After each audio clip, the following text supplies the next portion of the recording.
What's up, guys? Ownedbytamater here, and I'm sorry for the lack of commentary for the last few days. I have been sick, and my throat's been all sore, and my nose has been clogged up, so I sounded all funny. But right before I got sick, I was at a family reunion for 2 days, so I haven't really been able to put any out. I have a lot of videos that I can record commentary on. I'd say 6 to 8. That'll be going up within the next week or two. And that's because even when I'm sick, I still game. I can't take myself away from it. It's just what I do to pass time. It takes my mind off of being sick. It takes my mind off of everything, really. But anyways, that's off topic. Today I'm bringing you the first impressions of the new Gears of War that was released yesterday as of right now, or in a few more days. It was released on September 20th, and I picked it up midday that day. I didn't go to the midnight release because I was just going to rent it, but I ended up getting impatient and going out and buying it right then and there. Right now I want to say that if there's any weird pauses or stops in my commentary, it's just me stopping the recording to cough or blow my nose or whatever. And that I don't want to be recorded on the commentary, and I just have to stop it and pick it up after I do whatever.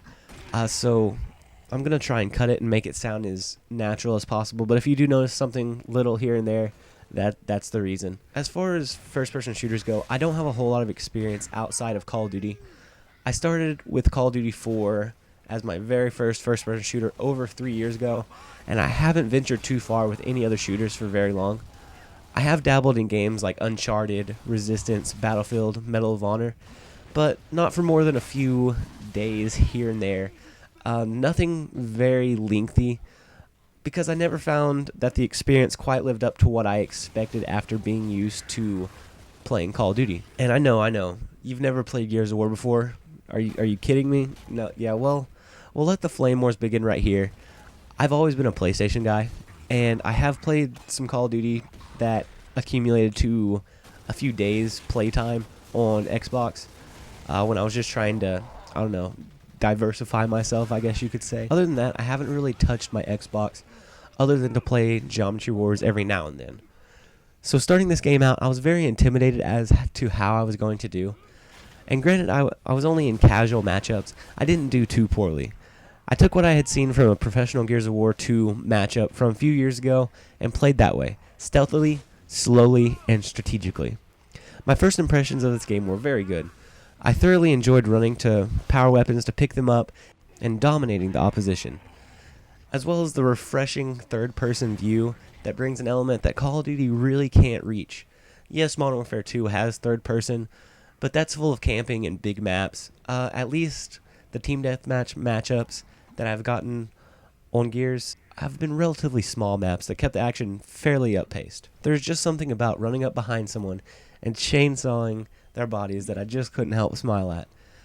As I was repeatedly making every excuse possible to get close enough to someone to chainsaw them, I literally found myself smiling at the game as they were getting chainsawed in half. I found it so enjoyable that initially I repeatedly found myself chainsawing an enemy when there was one or more other enemies around, and I would just be a sitting duck. You have to avoid this whenever you're facing multiple opponents. Now, for beginners to this game, you'll notice that after you get shot, instead of just dying right away, you drop into a stance where if you don't get hit many more times and you repeatedly hit A, or your teammate comes and revives you, then you can come back to life without taking a death on your stats. The way Team Deathmatch is played on Gears is very fun. Each team gets 15 respawns and then the remaining lives of the team members after that, which then it turns into a search and destroy type of situation where each person gets one life and no respawns, and whoever is remaining at the end of the time limit wins.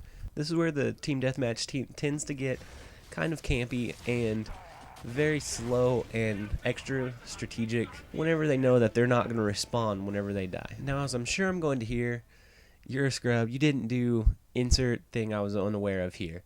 I'm just going off of one video and about 3 to 4 hours of gameplay in this video that I'm creating right now.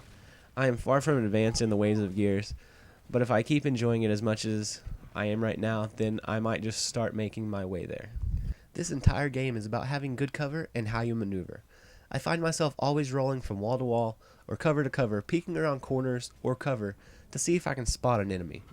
Remember, it's harder to hit you if you're madly dashing from wall to wall or rolling away than if you're just a sitting duck.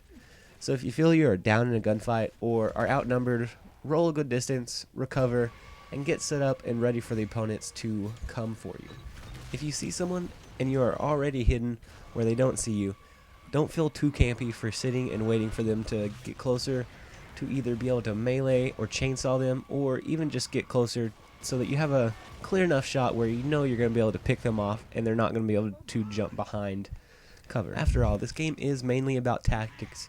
Even if you have worse gun skill than your opponent, if you get the first few shots, you now have a big advantage in the matchup. Another thing to add to the tactics of this game are the grenades.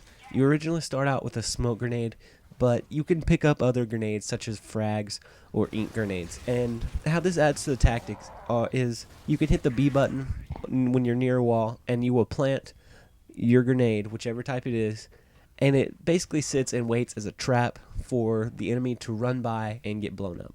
As far as changing the guns you start with, you only have a few options.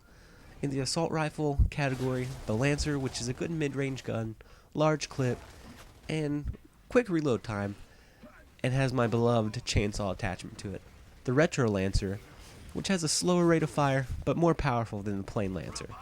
The attachment on the end of this gun is a bayonet that you charge an enemy with. I found it bounced a bit more than the regular Lancer, so I don't generally like this gun. Or the hammerburst, which I haven't actually got to use very much as of yet. It is a semi-auto gun that you tap to shoot and has nothing attached to the end, so the melee attack is just hitting them with the gun. As for your shotgun slot, you have a choice between the Ganache. The Ganache shotgun has multiple bullets before needing to be reloaded. It has more range, but unless you are all up in their face, usually requires more than one shot. The sawn-off shotgun only has one shot before having to be reloaded, and the reload time is pretty lengthy, so you have to make sure you make that one shot count. The range is very short on this gun, but if you hit them within range, they are going to die. Overall, this game is fun. It runs very smooth in every way possible. Right now, I just can't get enough of this game, so expect to see many more videos from me. Leave your comments and thoughts in the comments below.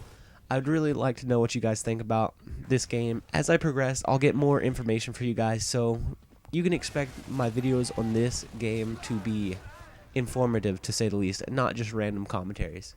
Thank you very much, guys. Remember to let me know what you think. I love the feedback. Later.